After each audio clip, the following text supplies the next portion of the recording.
ShowMeTheCurry.com. I'm Anuja. And I'm Hital. And today we're going to be showing you how to make yogurt or curd. And this is very simple, and it's cheaper, much cheaper than buying it from the grocery store. And it has its own nice flavor, which is a lot different sometimes than the yogurt at the stores. And here's what you'll need. 4 cups whole milk. 1 heaping tablespoon of yogurt. Here we're going to start by boiling our milk. We're choosing to boil our milk in the microwave, but you can also do this on the stove. I'm going to take about 4 cups of milk.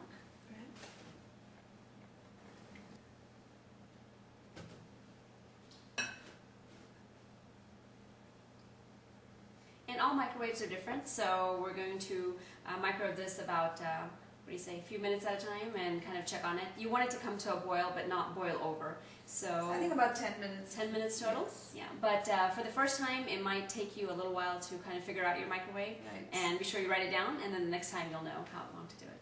Yep, so you don't have to stand there and keep stirring it. That's Right. one big advantage. Okay, so in the microwave. And meanwhile, we've actually got our starter yogurt. It's just yogurt from your previous yogurt or from a grocery store or something, and you can just keep it out, and it needs to be room temperature. It's best if it's room temperature, before you mix it with the rest of the milk. Okay, our milk has boiled now, so let's check on it. It's actually taken 8 minutes, and it's perfect at that point. 4 cups, about 8 minutes, and oh, perfect. So this is what we're looking for is there's a film, the cream is on top. So from here onwards, we're going to now wait for it to cool down, and once it's really light, lukewarm, we're going to then add in our starter yogurt. You have to do this process very patiently. If you put the starter yogurt into the hot milk, it'll kill all the yogurt bacteria that's in here, and then your yogurt won't set. So just be patient and wait, and it has to be lukewarm, so nothing that'll burn your finger if you touch it. And once that's ready, then we'll be back to show you the rest. Alright, our milk has finally cooled down to a nice lukewarm temperature, and you can usually test this, very unscientific. You can stick your finger in, make sure you wash your hands. Stick your fingers in. You want it kind of like a nice, very warm bath, but not a hot bath, that kind of water. That's what you're looking for. You don't want to get burned as soon as you put your finger in, of course. And if you put it in and it's too cool, then that's going to be harder for it to work also. But this is just the right temperature.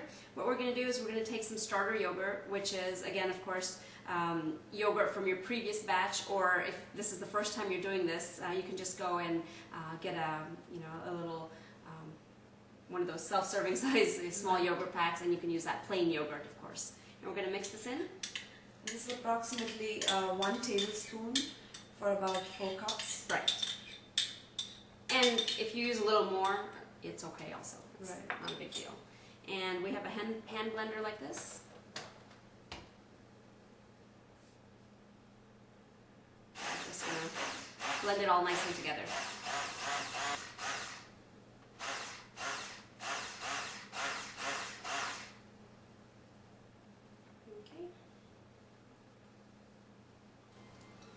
And one more thing, we've also transferred our milk from our glass bowl, which we used in the microwave, to a plastic one like this. It's got a nice tight-fitting lid, and it is a lot easier to put it and store it in the refrigerator this way. Yeah, you can also actually use the glass one again in the oven to set it.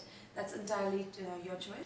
Okay, and now finally, we're going to cover this, and we're going to put it in the oven. We have preheated our oven to 180 degrees, and then we've switched it off. As soon as it reaches 180, we switch it off, and we're going to cover this, and we're going to keep it in the oven for 3.5 hours. Now, I know I enjoy yogurt, which is not very tart, so 3.5 hours is perfect for it to set and be very mild yogurt. But if you like your yogurt a little bit more sour, then just keep it there a little bit longer. There's no hard and fast rule on how long you keep it there, but you can keep it for 5-6 hours. The longer you keep it there, the more sour the yogurt will become. So we're going to put this in, and in the meantime, we have one that's ready to go right here that we've had already set, and I'm just going to show you kind of how the consistency is. Beautiful. It's nice and thick. Yeah, you can cut through nicely, and it doesn't like fall the moment you put it there. So Right. it's beautiful. So once it's been about 3.5 hours sitting in a nice warm oven, it won't be this thick. So from that point, you transfer it to your refrigerator, and in about an hour or so, when it's had time to chill down, then you'll get that consistency. And of course, finally, you can use any kind of milk. We've used whole milk for this application, but if you want a lower fat yogurt, you can use your 2% milk, you can use 1% milk. The only difference might be that your yogurt won't be as thick, with the lower fat milks, but it'll still taste great. Yeah, and it'll still be healthy. It'll still be healthy. Healthier than what you get out there. Exactly. And a lot of store-bought yogurts, this is very important for vegetarians, they use some gelatin, which is of course not a vegetarian product, just to stiffen up the yogurt. That's why a lot of the yogurts that you get from the store, when you cut into it, it's almost like very thick chunk, and you feel, oh my god, I can't get this at home.